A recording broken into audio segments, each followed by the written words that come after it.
All right. And then so when we get to the top of the hour, I'll share our screen and then we can kick things off there. So Sounds good. So we're starting to have a few people join. So we're just going to be chatting here as we get to the top of the hour in about 3 more minutes. So Warren, have you been to, like, and you mentioned that you're thinking about Key West, or you've been there before, or is that I have. Yeah. I have. Yeah, I wouldn't have picked Key West. I would have picked someplace more exotic, but one of my partners is married to a Japanese national who just retired from the UN. So she's been in the US for 25 years on a G4 visa, and now she's getting a green card.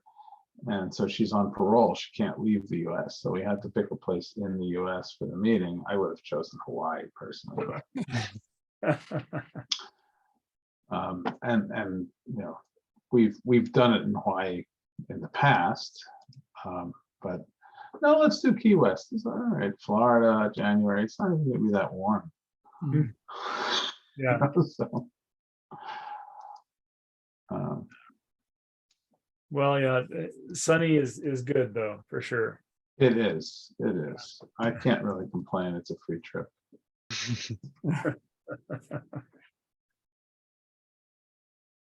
And then you also were talking about Manila. Is that a place that you'd like to go? Well, that's where our big office is, so I don't really have a choice. Yeah.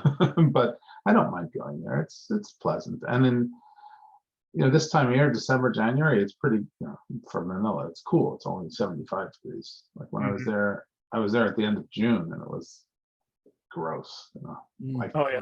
almost 100 degrees, and the humidity was like 150%. Oh boy. Yeah, that's tough. All right, 1 more minute and then we'll get started here, everybody. And so just chatting to the top of the hour, and we'll kick off things promptly at the top of the hour. So Okay. I'll mute myself in the meantime.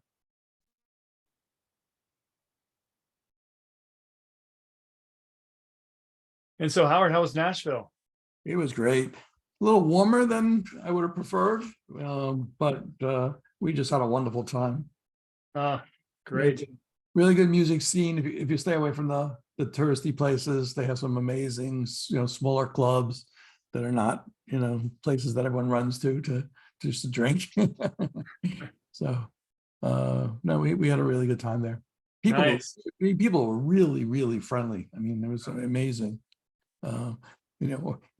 I guess being a native New Yorker, you just like, you run off and you just go in your direction. You don't stop for anything. We were walking on the street. People would say, good afternoon, hi, have a great day. If we were looking like we're a little confused, someone came over, oh, can I help you with directions? It's like, where am I? But it really was nice. That's great. Thumbs up to Nashville, folks. They're really friendly. Yeah. All right, well, here we go. I'm going to go ahead and start the multi-stream. We'll kick things off. All right, so 1 moment. As we get things ramped up here, just 1 second.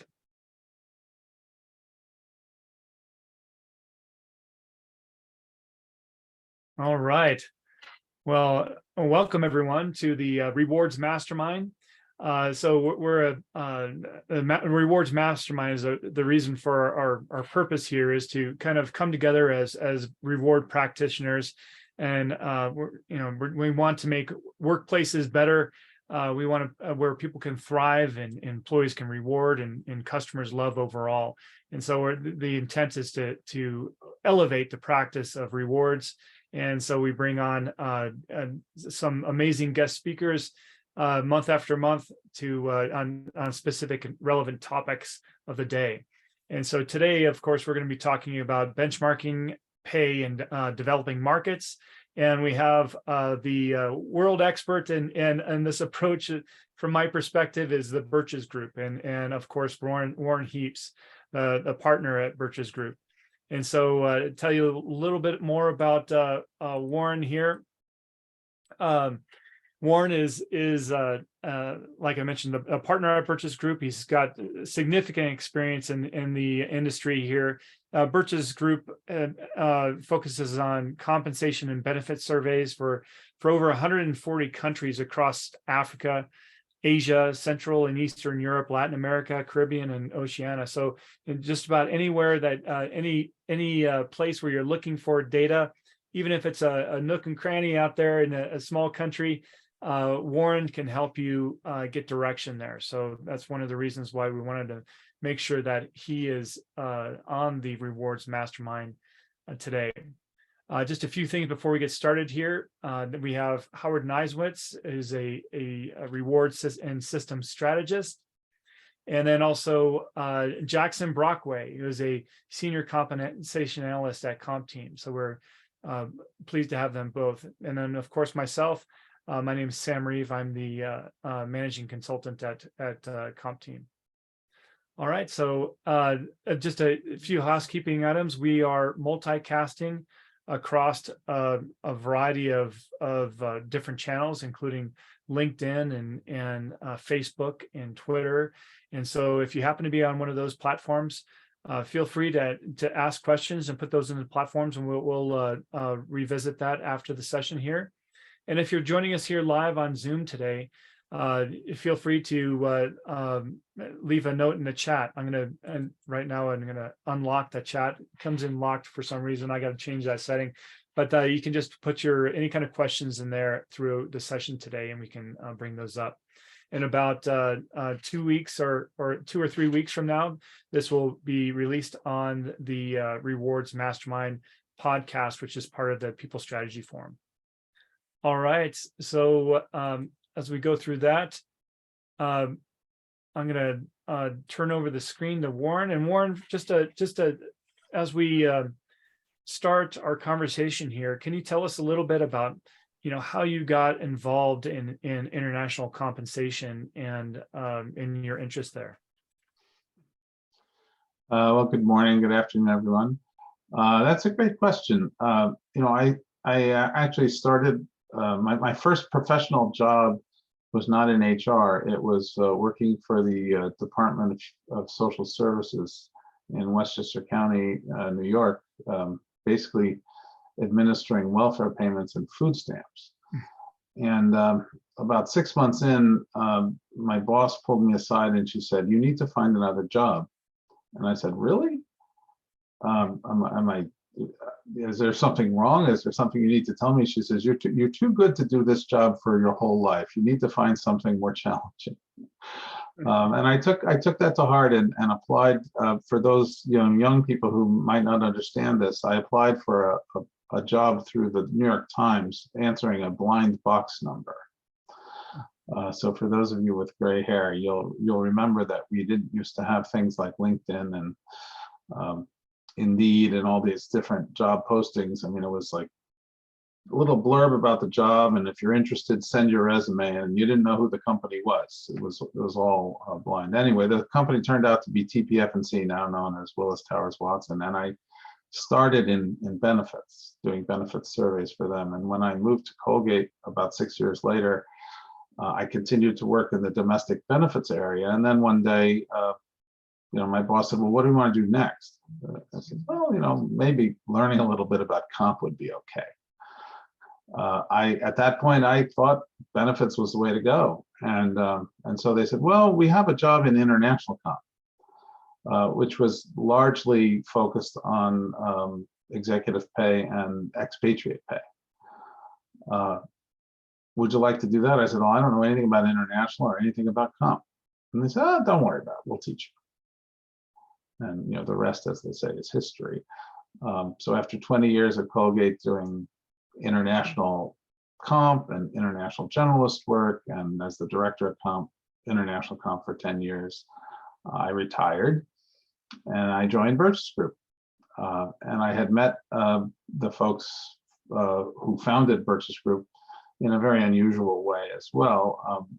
They came out of UNDP, the field arm of the UN system. And they had a conference in 2001, and a friend of mine who worked for IBM was invited to speak about how IBM manages their expats. And the guy who invited him said, well, we need 3 speakers. Do you know anyone else? And, I know the guy at Citibank. I know the guy at Colgate. Oh, okay. Invite them too. So the 3 of us went to this meeting in Santa Fe, all expense paid by the UN. And I found out that there was this whole world of people in the UN and related organizations that were actually conducting salary surveys in countries that my company needed, like Guatemala, Honduras, and places in Central America and in Africa where we were really struggling to find good data.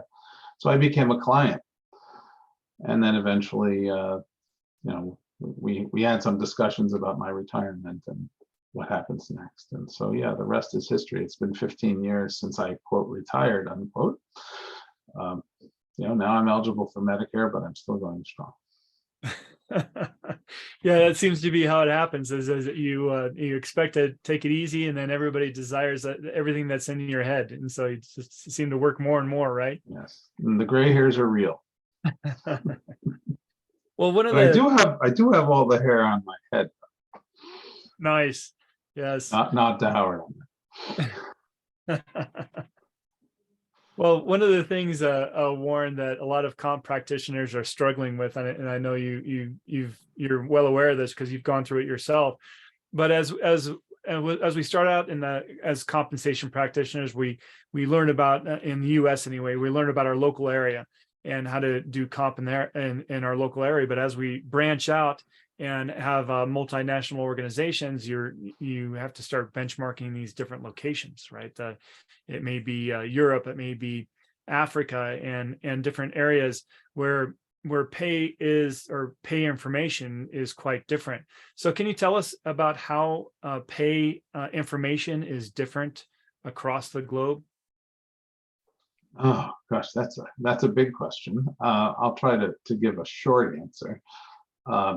So first and foremost, the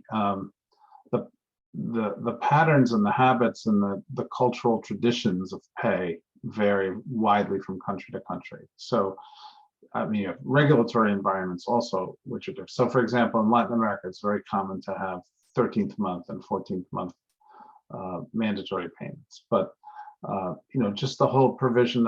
Think about healthcare as an example. Socialized medicine in Western Europe, people don't think about healthcare nearly as much as they do in the US. And certainly that's true in more developing markets. There's the issue of currency, the issue of inflation and devaluation, and just the sheer complexity of approach, which we'll get into a little bit more later on, which makes it very difficult to even understand what it is you're comparing unless you really focus on total compensation. So I think there's just so many variations, even within the same country, between employers, that as an example, one of the oil companies in Benin in West Africa reported 35 different types of allowances. Wow. And it was 35, it wasn't really 35 different allowances, but it was probably 6 or 7 allowances, but with different levels of benefits based on grade. So by the time you multiply it out, it's, so maybe it was 7 allowances and 5 grade levels or something like that. But still, the point is, they were the only one in the market that had those allowances. And in our survey, we captured it at a level of detail which enables us to compare it, essentially. Right, and so and that's a big component of rewards, right? And when we're looking in the United States, where those allowances don't necessarily exist in Right. market practice, and then they exist elsewhere, and it impacts the overall pay mix. Is that right? That's precisely the point. In fact, we advise our clients to think about base salary as the remainder. So start with total comp, take out all the stuff that's not salary, and what's left over, divide it by 12, there's monthly salary. But yet there's a tendency, and I made this mistake too, there's a tendency to always start with salary and just add stuff. Yeah. For example, supposing you're comparing yourself to an employer that doesn't have any allowances, right? You have a bunch of allowances, they have none. So if you compare their base salary to your base salary, your salary is going to be lower. Mm-hmm. But if you compare your total comp to their total comp, the answer might be very different. You might be much closer than you think. So you can't really do that comparison on a component by component basis. It just doesn't work because there's no consistent definition of who has what. Right. Well, so tell us of some of the other complexities that you find when trying to dial in on benchmarking in other places across the globe. So, I mean, there's really three areas that that we've identified that I guess are the most common problems that companies face when they do benchmarking in smaller markets: size, complexity, and volatility. By size, well, by definition, a developing country is going to have a smaller market size. But smaller in what way? There's fewer good employers. There's more competition across sectors because the sectors themselves are smaller.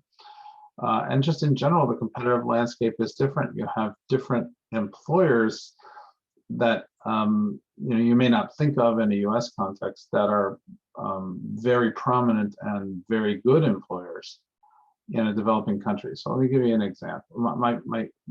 My favorite example is banks in Zambia. If you're Citibank or Barclays or Standard Bank of South Africa or HSBC, those are regional or global banks.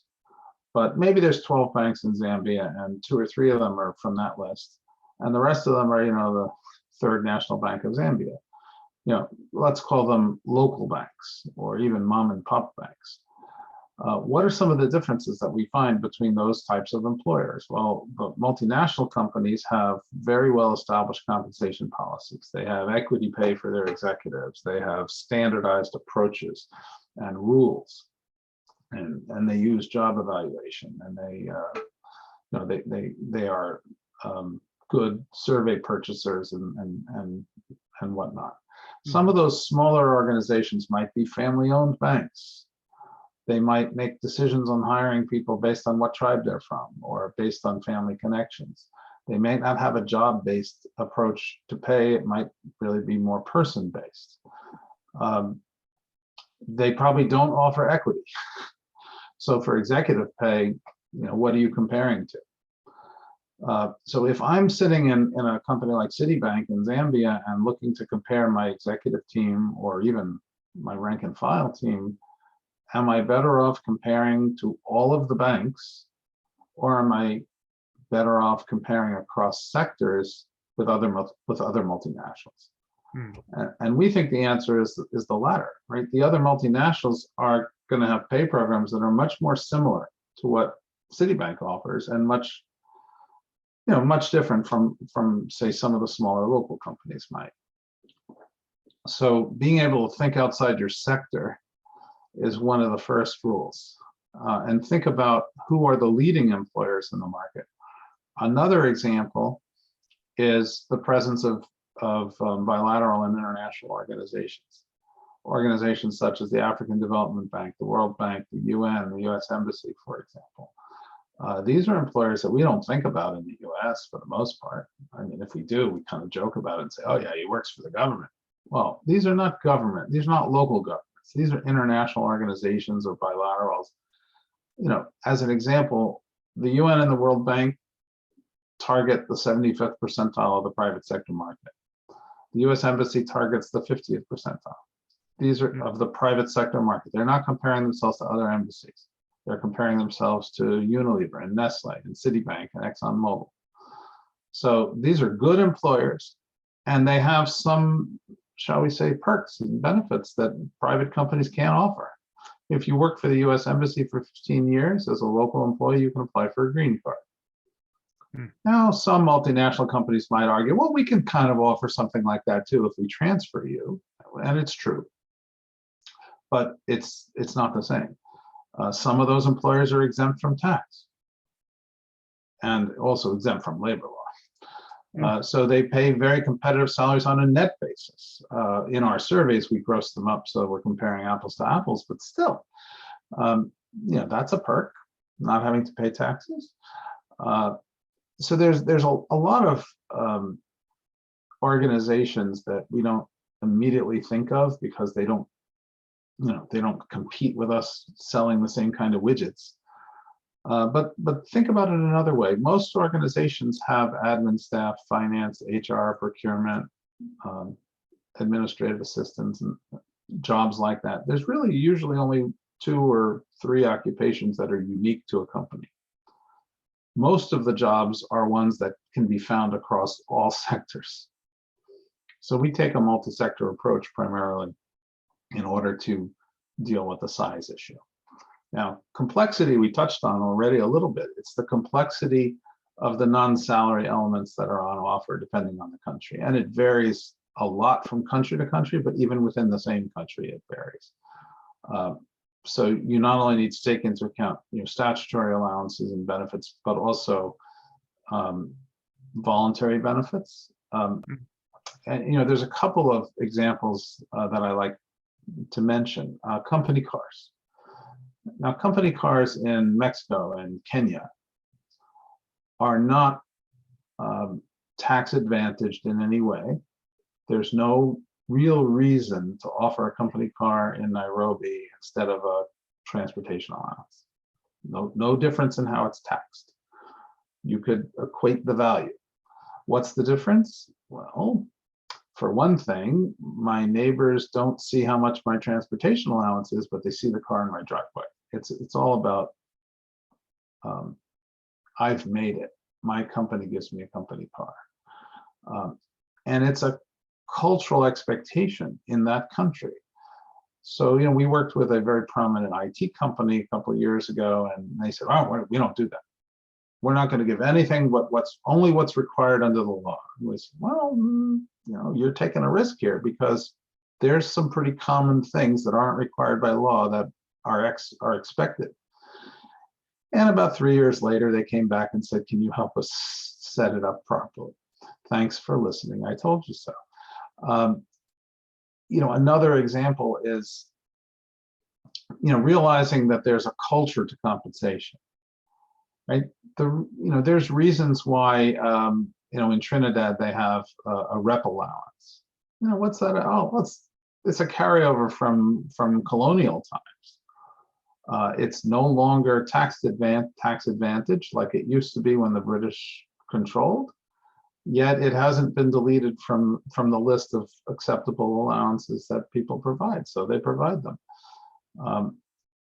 This complexity makes it really difficult to make apples to apples comparisons. And so one of the things we advise our clients when they're trying to determine their market position is to always look at total compensation.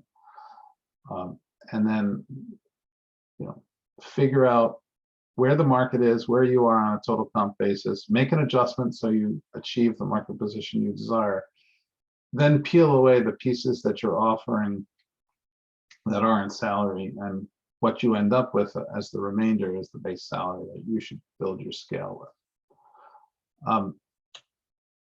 Benefits in kind is another area that we encounter, and these are things like, well, certainly perks like company cars and things like that, but also recreational activities, food baskets, subsidized cafeterias, company picnics, even something as simple as I watched Jackson take a drink, free cups of coffee and tea in the office.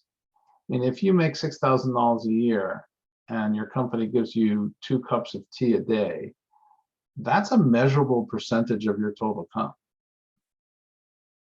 It may not, it's not really true in the US market, but in some poor African countries, hey, if the company's giving me free food so I don't have to buy it, that's a good thing. Yeah. Another example is transportation.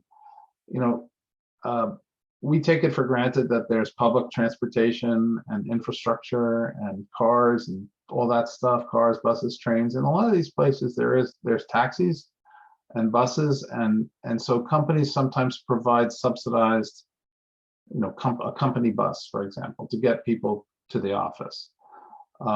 And we value the provision of a company bus in our surveys by looking at the avoided cost in the marketplace. Well, if you had to take a shared taxi, how much would it cost you?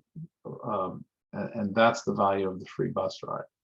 These are really valuable benefits. One of the other things that we see is that the kind of benefits in kind that are on offer in certain countries are largely determined by maybe the gaps that there are that exist in that country because the government isn't able to provide them. So if you have an on-site health clinic, chances are it's necessary and it's a primary way that your employees and their families are going to get primary health care coverage. So it's not just occupational or occupational health. It's actually like a minute clinic. When your kid has a runny nose, you bring them to work and they see the doctor, because the other opportunities for that are limited in the marketplace. Well, And go ahead. Sorry, I know I've been talking a long time, but let me get to my third point, which is volatility. And this is where we get into a little bit more comp geeky stuff, but the volatility of incumbent data makes it, we think, unacceptable as a primary source of information. And so we really focus on salary range data. We have incumbent data also in our surveys, but what we have found over the years is that the salary ranges never go down, sometimes go up. The incumbent data goes up and down depending on who's in the survey and who had an early retirement program, and all kinds of other reasons. So you really need a framework to look at the data and to provide context for that incumbent data. So we think salary range data is much more informative and much more reliable in volatile markets. So a lot of stuff to think about there, as we're going through those different pieces. You mentioned that the size of the market is definitely to consider, the complexity of the market, and also the volatility. So but what about regulation and different areas and how that impacts pay? Do you see significant regulation or governmental influences that are having an impact on pay levels that practitioners should consider? Well, in general, yeah. There's in general, you'll find that, first of all, labor laws are much more employee friendly than they may be in the U.S. There, in certain countries like Brazil, the prevalence of unions is much more prominent, even for professional staff. There are more statutory benefits and allowances that are required. There's usually much more generous leave benefits. Maternity and paternity leave, for example, are much more generous outside the US than they are within the US. Although I think Europe is the leader there in terms of duration. There are similar laws, though, on things like overtime, and there's also rules very similar to the US, rules about who's an employee and who's a contractor. A country like Colombia, for example, has a rule that says you can't have contractors for more than 2 years.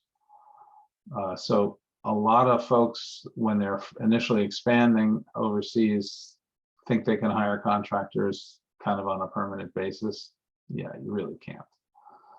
So my advice, I'm not an accountant or a lawyer, but my advice would be to consult with your accountant and your lawyer to make sure that you don't make some pretty basic mistakes involving PE and lack of compliance with withholding laws and stuff like that.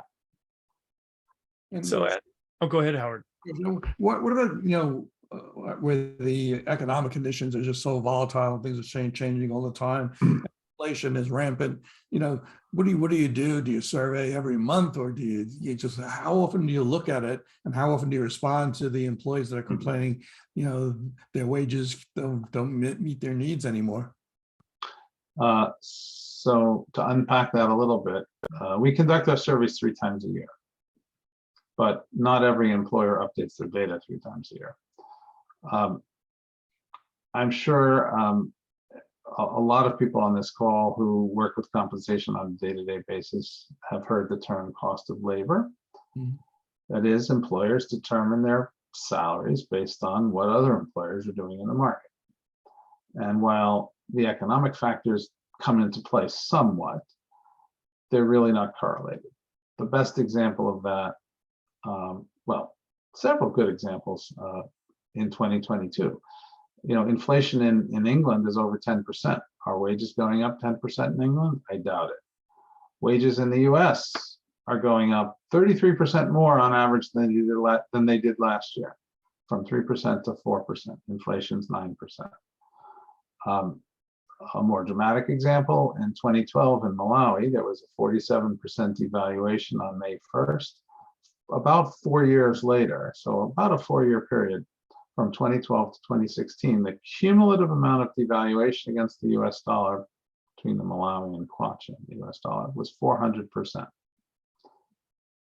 During that same period, inflation was about 85%, and labor market movement, that is how much employers actually moved salaries, 125%.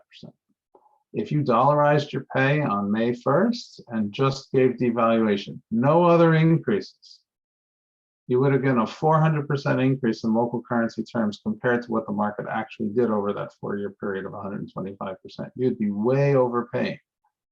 And you'd probably be way overpaying even more because you would have given people an increase for some performance or merit or something along the way.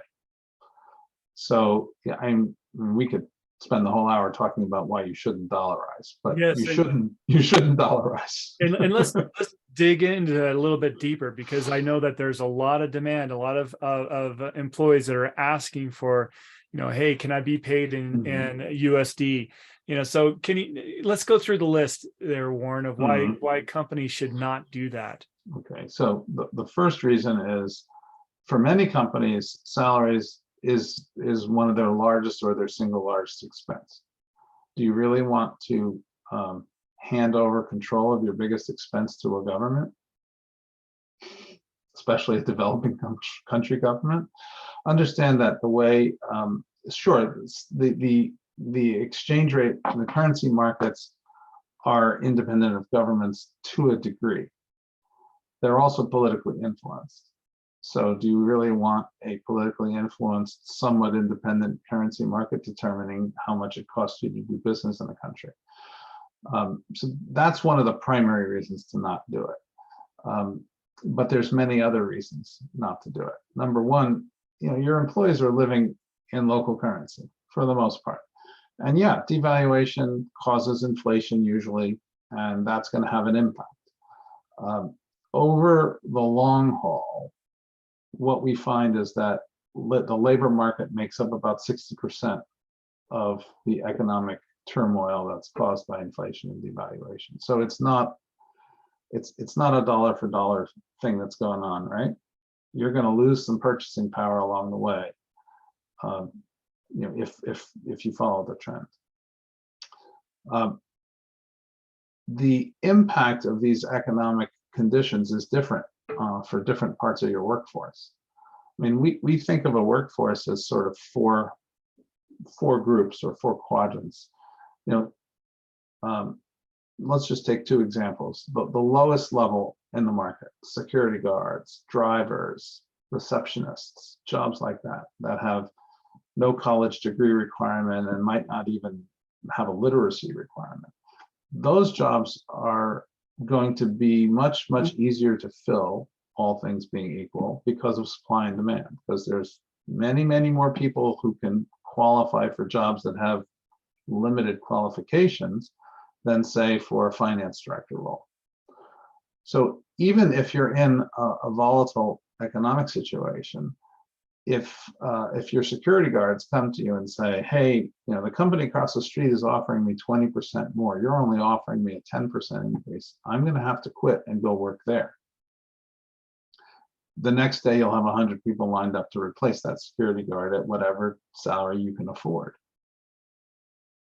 So different impact on the lower end versus the higher end, where you might need a highly skilled, well-educated finance director. There's a much more pressure on the supply side in that case, so the price goes up. And because of the economic situation, people who are well-educated and have good work experience have more options, both within the country and even outside the country. Because if they're working for a multinational company, maybe they get tapped on the shoulder for an international assignment and they never come back. An example of that is in Madagascar, where there's a huge brain drain among well-educated professionals, so much so that it's really, really difficult to find them. And the price has gone really, really sky high for senior level managers and professionals in that country, because so many of the nationals have just gone to South Africa or elsewhere. Then there's the question of, do you really want to go through the complexity of dollarizing your pay?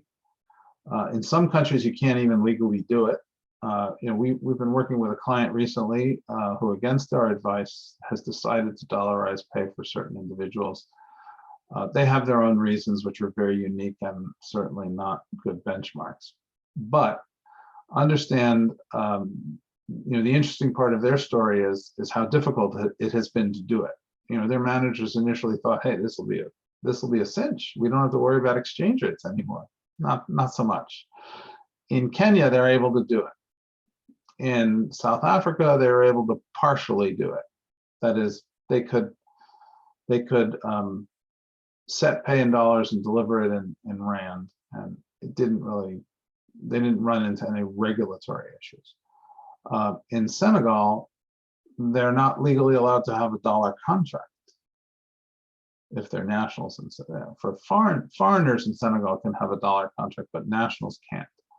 So they've had to kind of figure out a way of expressing the salary in local currency and anchoring it to some reference exchange rate and figuring out what happens if the exchange rate changes. There's a lot of work involved. So it's not so easy. And then in countries like Brazil, you just can't do it at all. It's illegal. Venezuela is another one. So it's not a panacea, and it causes more problems than you realize. Also, your employees are living in a local economy. Now, I'm not saying that you should do nothing. I've just told you all the things you shouldn't do. Well, what should you do?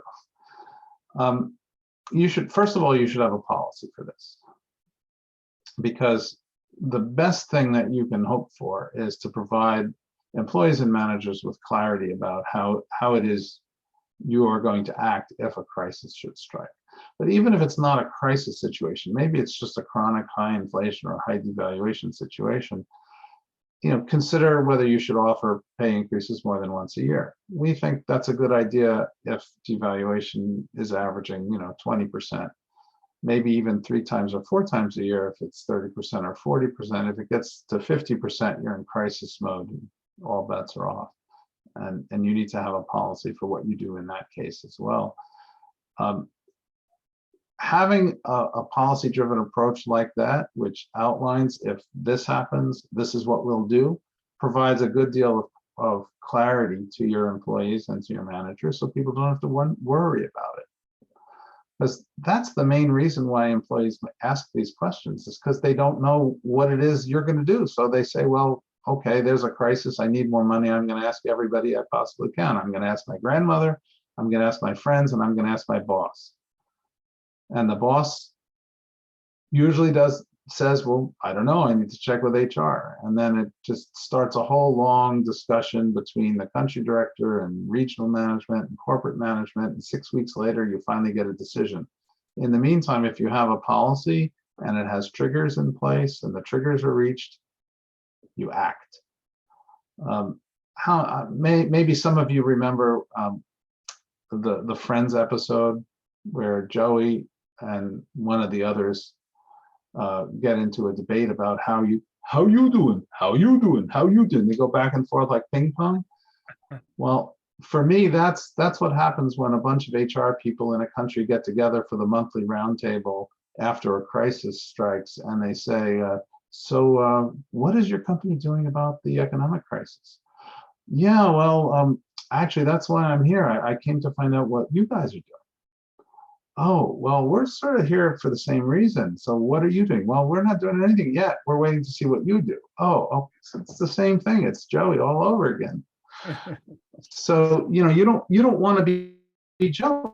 You want to be the person.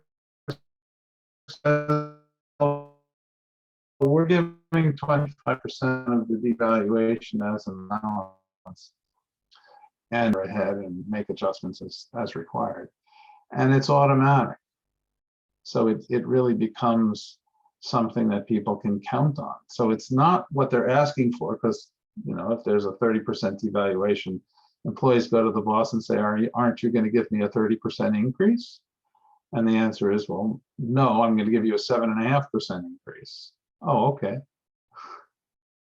So Warren, you're speaking about a special measures policy, right? And which you help companies develop and put together. That's correct. Yeah. But even, we've kind of, we use the term special measures, but really there's I'll call them special measures, which are for a crisis situation. And then, maybe extraordinary measures, which can kick in even if there's not a crisis, but there's just a high devaluation. And I've focused on devaluation, not inflation, for a specific reason.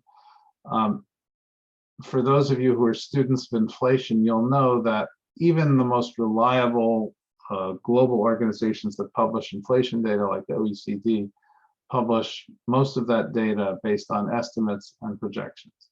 Devaluation is fact. The currency markets are global, they're open. You can go to any website and get an exchange rate for any currency combination, and they're going to be pretty close to one another.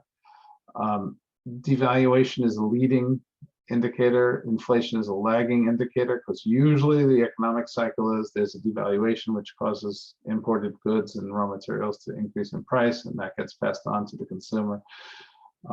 So devaluation is a reasonable barometer for economic activity that might be measured by inaccurate inflation data, and it's also easy to get.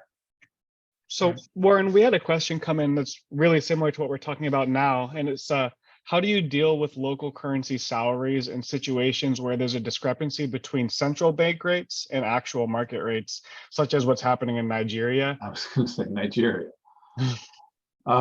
Yeah, that's a tough one, because many organizations, especially multinational companies and international NGOs, are not legally permitted to acknowledge that there's a black market. So you basically have to ignore it. You can be aggressive in terms of giving pay increases. You can give more than one pay increase a year. You can sort of look at the black market rate as an indicator of how much you should do, but you cannot ever pay according to the black market rate. This can be really dicey. We had another situation which is somewhat similar. There was a client that was operating in Libya, and they were paying their people in Tunisian dinar, and then there was some sort of arbitrage going on. I think they were converting their dinar salaries to dollars, and then converting dollars to Libyan local currency at the black rate.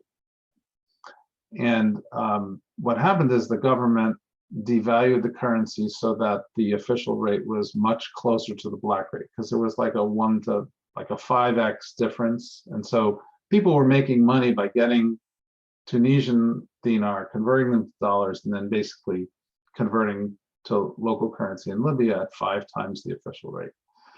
The government closed that gap to they moved the exchange rate from 1 point something to 4 point something. So now the gap was less than 1. And of course, those employees said, well, that's a pay decrease for me. And the company said, no, it's not. Your pay hasn't changed. Your pay is still however many dinars we're paying you. You just happen to be taking advantage of an illegal exchange rate that exists in the country, and now the government has closed the gap. So it gets really complicated. In Nigeria, it's a similar situation, but our understanding is that, you know, any company that's operating under international accounting rules, any company that gets government money, and any of the international NGOs that operate under USAID, for example, they're not permitted to recognize the black market rate in Nigeria. Yeah, it's pretty crazy when you have your employees participating in currency arbitrage when in these markets. Yeah, it's not unlike what happens with expats, where if there's a big devaluation and the goods and service allowance goes down, and so there's this perceived, the ORC used to call it the perceived period of inequity, but really it's a windfall. Well, you don't need to get an allowance anymore because your dollars translate to so many more local currency units that it's well beyond what you need. And yet they feel that they're losing money because the allowance is taken away. Yeah. For those of you who administer expats, you'll understand what I mean. If you don't administer expats, don't worry about it. Well, another thing that, you know, of course, a complexity here is your source of information, because when and Jackson's well familiar with this because he's done a lot of international comp work and looking at different data sources and so forth. But one of the things is that you might well look at one source of information, one survey, another survey, and maybe even a third survey, and come up with substantially different numbers. And this is not just in the survey business, but also in economic numbers that are out there as well. So what is the best practices of handling this difference of opinion, I guess you could say? Well, the first thing is to find a survey that, like ours, that includes all of those things. You know, the big survey houses are using North American, Western European models to build their survey methodologies, and so by virtue of how those methodologies have been established, they often have some physical limitations, I guess, in their database about how many different things they can collect. And so the typical approach is to just look at the things that are most common. The problem is that the things that are most common leave a lot of stuff on the table. So a long time ago, we decided to just capture everything. That's how you get 35 different allowances in Benin for that oil company that I mentioned. And so obviously, if you collect it, you have to analyze it in a way that makes it comparable. And so, you know, we categorize all the allowances and in-kind benefit information that we capture into broad categories: transportation, food, recreation. Transportation includes not only company cars, but also subsidized commuter buses, for example. Recreation activities is everything from the company picnic and the Christmas party. And then, you know, cash allowances, anything that's paid for any reason in cash. So, you know, it could be a 13th month, a 14th month. It could be a 17th month that's really only 3 days. It could be an Eid allowance. It could be anything that you can think of. A generator allowance. You know, there's all kinds of things that people come up with. Now, there's some of it, of course, is statutory. You know, HRA in India, and housing allowances and seniority premiums and things like that. But a lot of it's not statutory. It's whatever the market will bear. And so you really need to just take a much broader view of what is compensation in these countries. And again, I think one of the, you know, there is complexity in international comp in general, but in developing countries in particular, it's more complex. Mm-hmm. And I think one of the reasons, as I stated before, that happens is because governments, just the very definition of a developing country is that it's not fully developed as a country. So the economy is weaker. The infrastructure, and whether that's, you know, physical infrastructure, roads and or political systems or education systems or healthcare systems, all that stuff that we rely on and count on in a developed market are less reliable in many cases. And so companies often step up, like the clinic example that I gave before, or the commuter bus. That's to make up for a lack of infrastructure in the country. I mean, you wouldn't have a company in Geneva providing a commuter bus because there's good public transportation in Geneva or in New York City. Right. Oh, well, another common thing is that we have a lot of small companies in the US that are branching out into international areas. And like you mentioned before, Warren, they often like to take US practices and apply them elsewhere. And this often transpires in two ways. One is they say, well, we only have about 3 or 4 people over there, so we're just going to pay them what we pay our folks in the US. And we don't want to spend $2,000 or $3,000 on a survey to see what the actual rates are. So that's one thing that happens. And then the other is they say, well, we have equity as part of our program over here, a substantial amount of equity that since we're a small startup, why can't we just do it over there? So what would you say to these companies? I would say if I wasn't like facing them face to face and I was talking behind their back, I would say they have dumb American syndrome. But if I was facing them face to face, I'd say, yeah, you need to be a little bit more careful here. So, if you're looking at, a company in the US that's, expanding into Germany, you might be able to get away with the first part of what you described because the salaries are going to be pretty similar, right? The tax rates are kind of similar. In absolute terms, there might be some differences, but you're not going to, blow the lid off equity by doing that.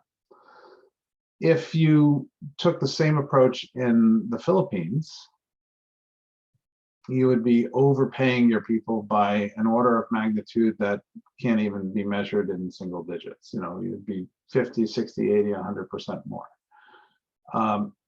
So that's problematic on a number of levels. Number one, it's affecting your costs. Number two, it's really not fair long-term to the person that you're employing, because suppose they don't work out and you need to let them go. And then they go back into the market to find a new job. They're not going to be able to find a job for what you were paying them if you were paying them US rates. So it's really not fair to treat employees that way. I mean, it sounds like it would be fair, right? Because you're being very generous. But there's downsides because, you're sort of creating a bubble around that job that they're never going to be able to duplicate. Now, on the equity side, it gets even more complicated, and Sam, you and I have discussed this extensively.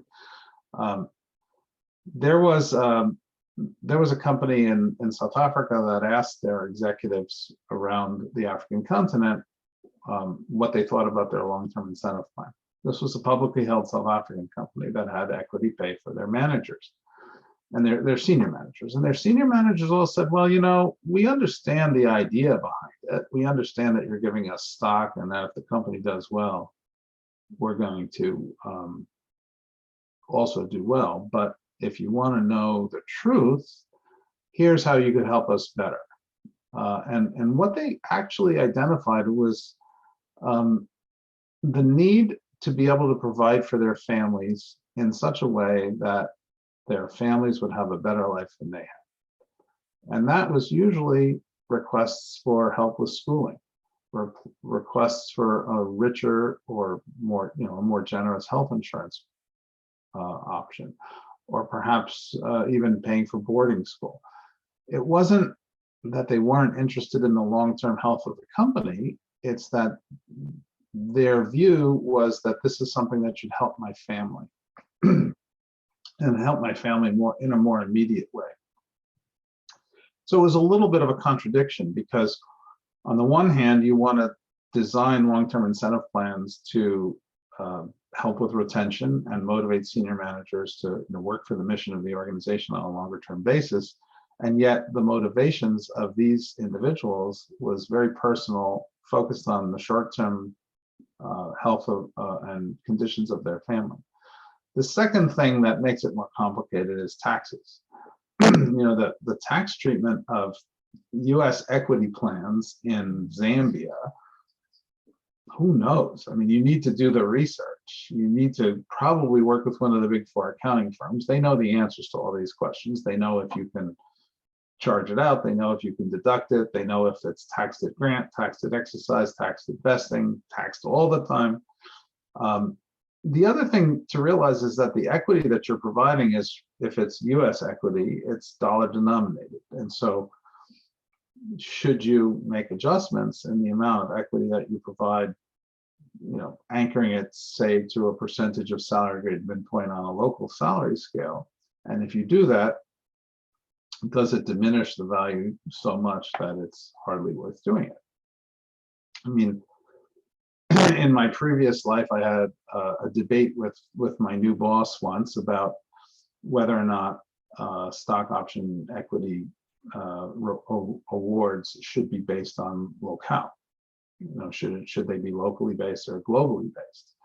And in the case of my previous employer, globally based was the right move, but we know there were many industries, and she came from the tech industry, that don't do it that way because the numbers get so high. A stock option grant or a restricted share grant for an executive in India might represent a much higher percentage of their total comp than it does for somebody in the US. And so what do you do about that? Do you try and make it the same percentage of total comp, and then do you round it off if it's below a reasonable level where there's only 10 shares? But more importantly, it's all the compliance work.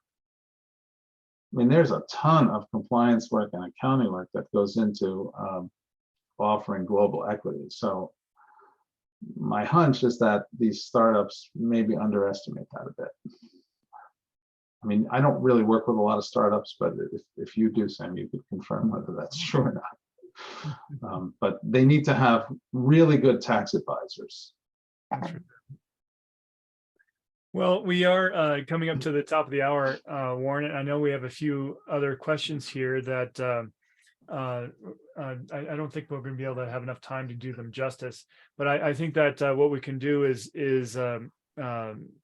send them your information, or so if they have questions, Warren, should they reach out? So here, I'll share my screen, and it has my contact information.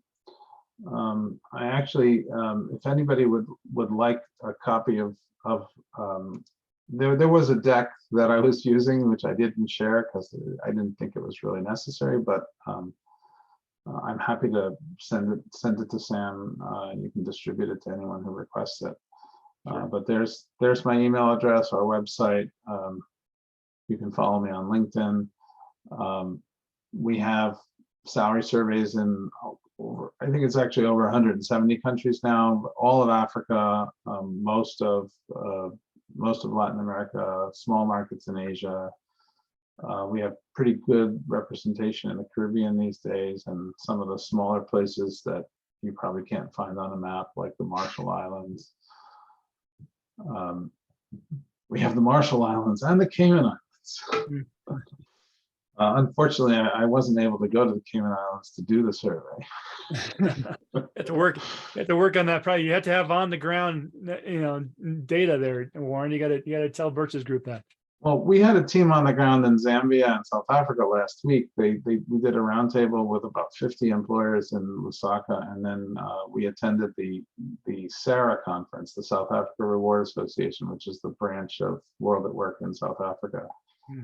And according to my team, we had the best booth, but I haven't debriefed with them yet about whether we made any good connections, but I'm sure that we did. So yeah, if any of these things look interesting, by all means get in touch, and we're happy to help you.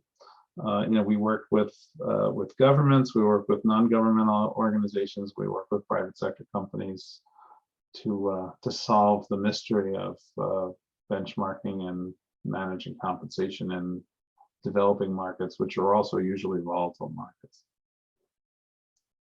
Also, on our website, you'll find a link somewhere to the Market Monitor report.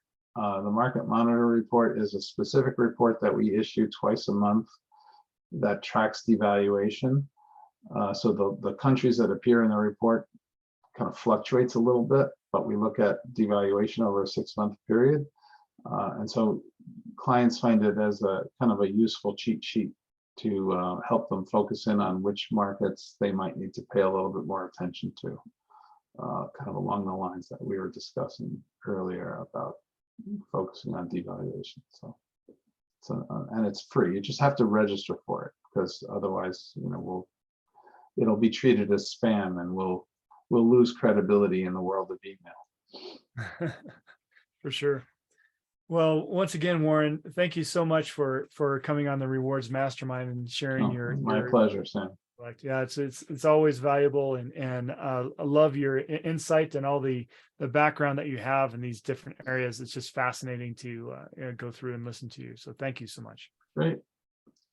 All right. Well, thank you, everyone. You have a wonderful month, and we'll see you next month on the Rewards Mastermind. All right. Take care, everyone. Take care. Bye. Bye-bye.